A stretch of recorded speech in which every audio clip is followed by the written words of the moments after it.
And Parvati इन हिंदी। सती और पार्वती की कथा। सती का जन्म और विवाह। सती दक्ष प्रजापति की पुत्री थीं। वे अत्यंत सुंदर और बुद्धिमान थीं, लेकिन सबसे महत्वपूर्ण बात यह थी कि वे भगवान शिव शंकर की परम भक्त थीं। दक्ष प्रजापति एक कठोर ब्राह्मण थे और उन्हें शिव शंकर पसंद नहीं थे।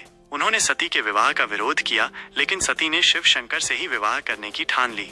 दक्ष के यज्ञ में अपमान। दक्ष प्रजापति ने एक विशाल यज्ञ का आयोजन किया, जिसमें उन्होंने सभी देवताओं को आमंत्रित किया, लेकिन जानबूझकर शिव शंकर को आमंत्रित नहीं किया। सती अपने पिता के इस कृत्य से दुखी हुई, फिर भी यज्ञ में शामिल होने गईं।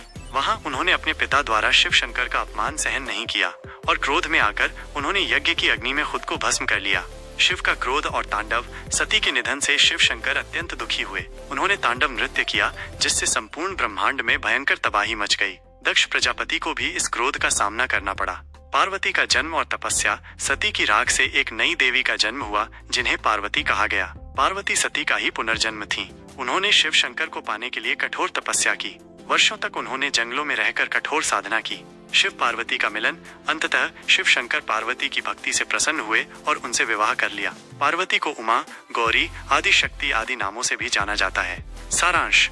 सती और पार्वती की कथा भक्ति, त्याग और पुनर्जन्म के महत्व को दर्शाती है। ये कहानी हमें सच्चे प्रेम की शक्ति और धैर्य के महत्व की शिक्षा देती है।